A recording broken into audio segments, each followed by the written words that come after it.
Շնորհակալություն մեծարգո վարչապետ, հաճախ խաղաղության մեր խոստման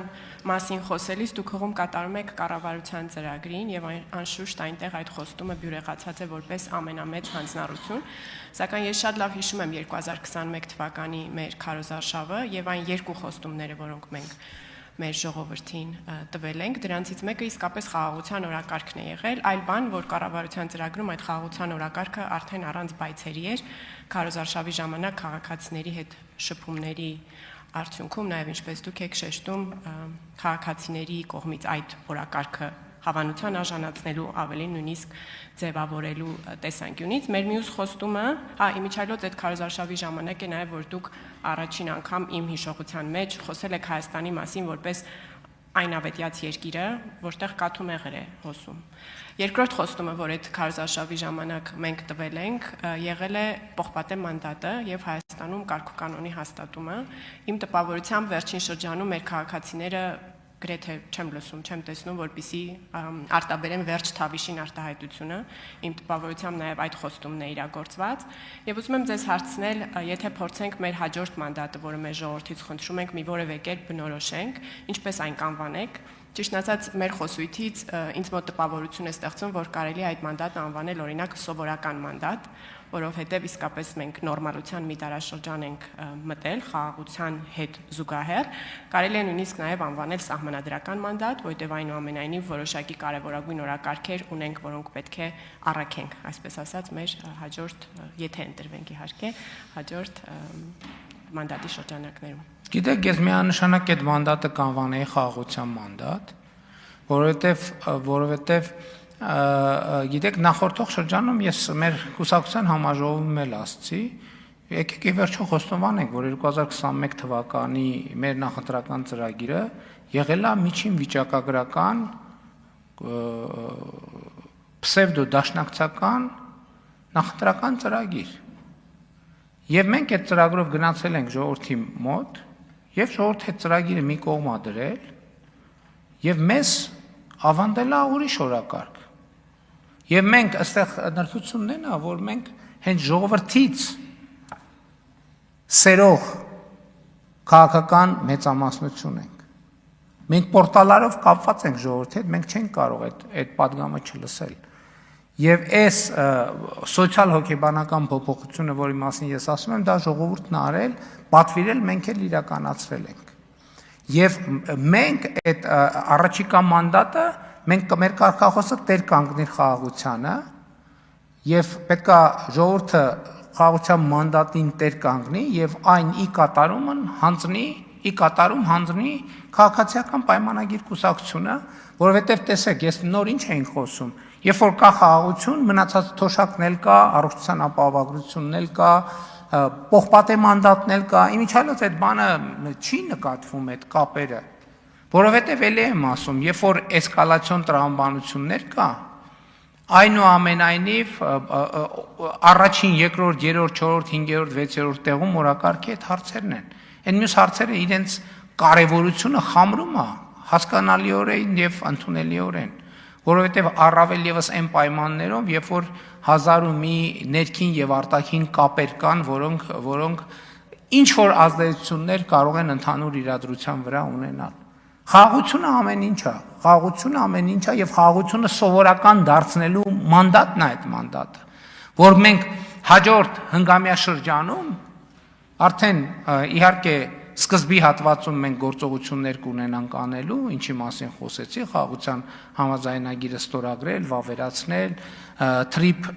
նախագծի իրագործում եւ այլն, եւ մենք պետքա 27-28 թվականների կեսին արդեն խաղաղությունը լինի այնքան սովորական, ինչքան որ դրանով իրենով այլևս ոչ մեկի չզարմացնես։ Ինչպես հիմա Հայաստանում այլևս հեսա մենք հիմա 3 ամիս է անցել, մենք էլ ենք զարմանում, բոլորն էլ զարմացած են առողջության ապահովագրությունից։ Հեսա կտեսնեք, որ օգոստոսին դրանով արդեն ոչ մեկի չես զարմացնի։ Հեսա կտեսնեք, որ օգոստոսին սեպտեմբերին ուրիշ խնդիրի հայտ կգա։ Արդեն ի հայտ կգա, որ այս մի դետալը այնքան էլ լավ չի աշխատում, պետք է այս դետալը լավ արկել, այն մի դետալը։ Հիմա առաջիկա մանդատը միանշանակ պետք է լինի խաղաղության մանդատը, խաղաղությունը սովորական դարձնելու մանդատը եւ խաղաղությունը ինստիտուցիոնալ դարձնելու մանդատը եւ կարծում եմ, որ ամենակարևորը դա է։ Ու այս տանիքի ներքո եւ ջրի հարցը, եւ սոցիալական հարցը, եւ մնացած ենթակառուցվածքների հարցը իհարկե կլուծվի։ Շնորհակալություն, արձագանք համեցեք։ Շնորհակալ եմ, պարոն վարչապետ, իսկ սահմանադրության վերաբերյալ ինչ նորություն ունեք մեզ հետ կիսելու։ Ես կարծում եմ, որ մեր գործող սահմանադրությունը ի թիվս լեգիտիմության խնդրից եւ բազում այլ խնդիրներից ունի մի այլ մեծ թերություն, մեծ համառություն է պահանջվում այն սկզբից մինչև վերջ կարդալու համար։ Ես անկեղծորեն կաջակցեի այնպիսի մի սահմանադրության տեքստին կկարողանայի աջակցել, որը նաեւ այնքան կարճ է, որ մենք կարող ենք հույս ունենալ, որ մեր քաղաքացիների մի որոշակի տոկոս, մեծ տոկոս այն սկզբից մինչև վերջ կարող է ընթերցել։ Նկատի ունեմ ժամանակի դիտանկյունից, խրթյունության դիտանկյունից, իրավագիտական տերմինաբանության եւ ծանրաբեռնվածության եւ կարծում եմ, որ ինչպես նշել ենք, շատ կարեւոր է, որպեսզի մենք ընտրությունների գնանք այդ տեքստի հրապարակված լինելու պայմաններում, որպեսզի մարդիկ նաեւ մեր հետագա պլանների մասին իմանան։ Շնորհակալ եմ։ Գիտեք, սահմանադրության հետ կապված ես երեք արտահայտվել եմ մասնավորապես նախորդ 5 տարվա հետ կապված մի խնդրեմ կա, որի վերաբերյալ մենք դեռ շատ լուրջ դիսկոմֆորտ ունենք, այդ արդարությունը եւ արդարադատությունը։ Որովհետեւ այո, մենք պետք է ընդունենք, ես էլ անկեղծ ասեմ, եւ մենք բոլորս էլ շատ հաճախ Հայաստանում անարդարության եւ անարդարադատության զգացում ունենում ենք, բայց այստեղ խնդիրը հետեւյալն է, մի X պահի մենք գալիս ենք պատասխան անհրաժեշտության առաջ են կանգնում պատասխանելու մի հարցին, իսկ ի՞նչ է արդարությունը։ Իսկ ի՞նչ է արդարադատությունը, ո՞րն է արդարությունը եւ ո՞րն է արդարադատությունը։ Իմ պատասխանը այդ հարցին միանշանակ է եւ աներկբա։ Արդարությունը եւ արդարադատությունը համապատասխանությունն է սահմանադրությանը եւ սահմանադրությունից բխող օրենքներին։ Եվ թվում է, թե ամեն ինչ ճիշտ է։ Այստեղ մի ուրիշ խնդիր կա, որ երբ որ սահմանադրությունը ժողովրդի կողմից ընդունված չի, ցանկացած գործողություն ընկալվում է որպես անարդարություն։ Եվ ընդհակառակը, երբ որ սահմանադրությունը ժողովրդի կողմից ընդունված է, եւ ժողովուրդը ընդունում է, որ ես մի հատ ամենապարզ օրինակը բերեմ, երբ որ քաղաքացին ինչ որ մի զանցանքի համար տուգանվում է, դա միշտ նյարդ է առաջացնում։ Ցանկացած մեզնից ով որ տուգանք է ստացել միշտ դա նյարդայնացնում է մարդուն, եւ այդ նյարդը միշտ լարում է ստեղծում պետության եւ հասարակության միջև, անկախ նրանից ինչքանով ենք մենք դա ընդունում։ Ինչը պոտենցիալ վտանգ է պետության կայունության համար։ Բայց ես հարց եմ տալիս, որ դեպքում է, որ այդ նյարդը չի առաջանա կամ այդ նյարդը ընդհանրապես կբացառվի դրա վտանգ լինելը։ Մի դեպքում, երբ որ քաղաքացին այդ տուգանքը ստանալիս ընդունի, որ դա իր կողմից ընդունված եւ ձեռք բերված պայմանավորվածության իրականացում է։ Հայաստանի երրորդ հանրապետության պատմության մեջ երբեք քաղաքացիների 50+1%-ը չի քվեարկել Հայաստանի սահմանադրության օգտին։ Այսինքն Հայաստանում հաստատված իրավակարգը բան ունի եւ քաղաքացու միջև ալերգիա կա, որովհետեւ քաղաքացին չի հասկանում այս իրավակարգը ով է ստեղծել, ոնց է ստեղծել։ Եվ ես պետության արդարության եւ արդարադատության համար շատ կարեւոր եմ համարում, որ ի վերջո Հայաստանում լինի սահմանադրություն, որը քաղաքացին կհամարի կընդունի անհրաժեշտ թվով ձայներով ազատ կամ արտահայտման, որ դա իր պայմանավորվածությունն է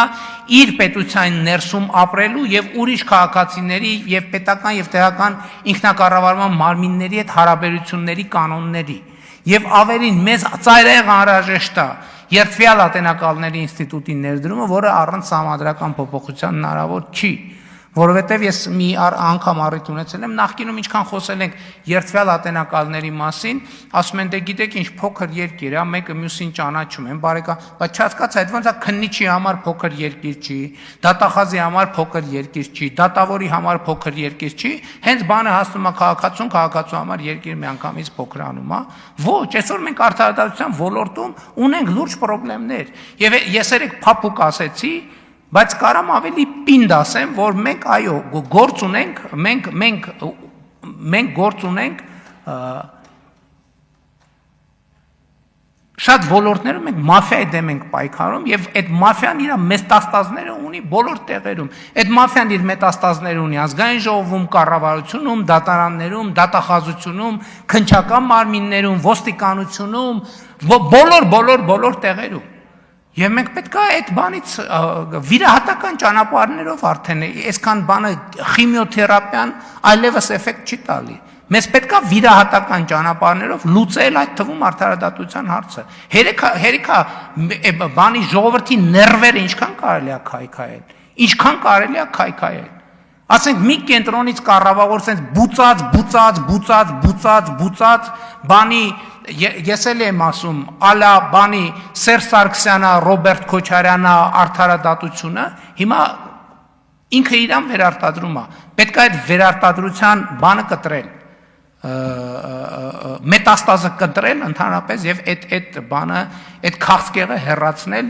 ուղիղ վիրահատական միջոցներով, որովհետեւ այլևս էլ տեղ չկա, որովհետեւ խայտարակություն է այսօր Հայաստանում արդարադատության համակարգում այն ինչ որ տեղի է ունենում։ Ինչքան էլ մենք օգնում ենք, աջակցում ենք, ուզում ենք այնց անենք, որ առաջ գնա փոփոխություն, բայց այդտեղ օրգանական process կա, օրգանական խնդրեմ կա։ Այդ համակարգը ժողովրդի հետ կապ չունի։ Հայաստանի Հանրապետությունում չի կարող լինել իշխանության մարմին, որը չի բխում ժողովրդից։